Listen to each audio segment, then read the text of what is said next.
Hey guys, it's Chelsea with Austin Underground. I am sitting here with Aubrie Sellers. How are you doing? Good, how are you? I'm doing great. You just got here, right? Just a little bit ago? Yep, I did, yeah, and I just ate and then ran over here, so I hope I don't have food in my teeth. Oh no, you're great, you're great.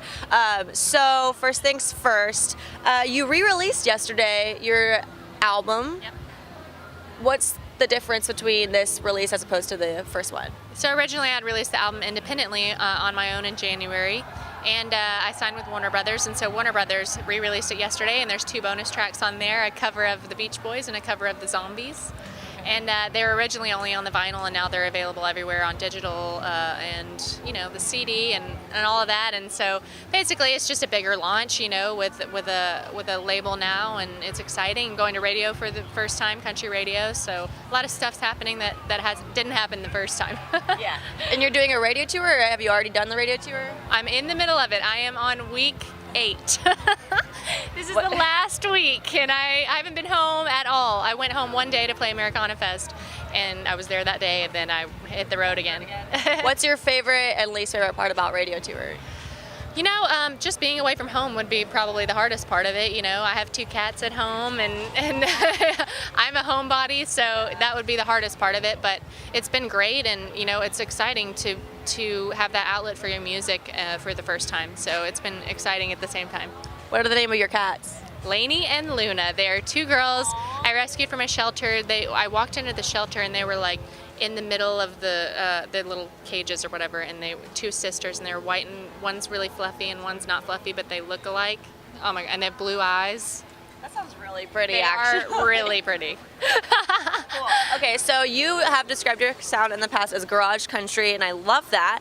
But what exactly is that? Yeah, so garage country, you know, people ask you to describe your music, and I would say country, and it doesn't really, you know, Right. explain what's different about it. And so I'm very rock influenced, and my record is all electric. And so I'm just as influenced by George Jones as I am Led Zeppelin. And so garage describes the trashy drums and the electric guitar and all the grittiness that is a little bit different than most country records. Yeah, I think country too, just in general, maybe even just, I just think that there's many genres within country, and so I think the grimy and gritty garage sounds perfect for that kind of sound. Thank you. Yeah, right now it's, you know, there's always trends every decade. You know, the trends change in country, and it's getting really diverse now, and I think that a lot of stuff is more pop leaning, and this is definitely the other way. It's a little more edgy, a little raw, and so it offers something for people who like me, kind of like that stuff. And you said you've liked to push buttons, which I think is really great, but also really interesting considering being a female country artist, and then just, you know, having a big voice and coming from the background that you have. Do you find that you feel a lot of pressure from all those different, you know, places, people judging you just for being an artist, and then judging you for being a woman, and, you know, having your mom be, you know, everyone like that? Do you feel pressure? I think so. You know, I did grow up in a family that has successful musicians, and there was pressure there to live up to that. And then, you know, people forget that their opinions are subjective sometimes. So there's that. But, you know, I think the best thing you can do as an artist is stick to your guns and not follow trends, and always be true to yourself. And country artists who have done that in the past, Steve Earle, Dwight Yoakam, you know, they've still got careers now, and they're still making great music. And if you can have that kind of career, you're good. So I think the best thing to do is to shut all that out and you know, focus on the music, which is why I released independently in the first place. And now I've found some label that's willing to kind of believe in what I've already done. And so that's pretty amazing. Do you do a bulk of the songwriting yourself, or? Yep, there's 14 songs on the record, and I wrote all of them, either by myself or co-wrote some of them, you know.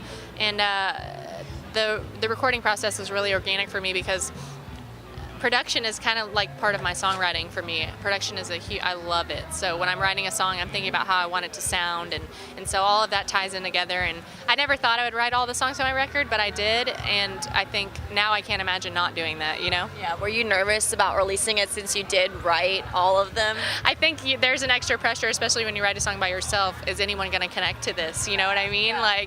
And so definitely there's a little bit of that, but I think it's just like I was saying earlier, at the end of the day, if you believe in it, then you got to put it out there and get it out there and see what other people think. So you just re-released. Are you working on anything new, or anything in the future that maybe you haven't really? Yeah. I just recorded a song for a soundtrack, and I'm doing things like that, and I am always writing and writing down little, everything I write comes from real life. So I write down little ideas that I have constantly, and I have a lot of songs that I've been writing too, since I started writing this record in 2012. And recording in 2013. So, I have a lot of songs since then that I'm ready, and I am ready to go, and I'm going to go in soon, I think, and just mess around. It's not time at all to put out a new record. I just put this one out. but it's, for me, as a musician and a writer, I have to get in there and do something. It feeds me creatively, so I'll be working on stuff. Cool. So I noticed you were doing a CMT Snapchat takeover type of thing. Are you a big Snapchat fan? I'm an inconsistent Snapchatter, to be honest. Like, I do like it. If I do it, I'll do a bunch in one day, and then I won't do it for a week. You know what I mean? Yes. I do. I love Snapchat. I just don't have time all the time to do it constantly, but it is fun, and it's probably one of my Snapchat and Instagram are my favorite social media. Do you have a favorite filter that you like to always, your go-to filter? Do you know the filter that makes your face look big and it makes your mouth look like down? Yeah, that's my favorite one. And I do that, and then I change the voice. I love the voice. Yeah. Yes. I think a lot of people like the ones that make you look the ugliest for some reason. They're the best ones. Yeah, they're funny. I know. And if you do a funny voice and you slow it down, it's like comedy gold. Yes, it really is. They just set it up for you, you know. So do you have anything you want to tell listeners or new listeners who maybe haven't listened to your music before? So, traditional country music fans? Right. So, I think for me and, growing up in our generation, we've been exposed to so many different kinds of music.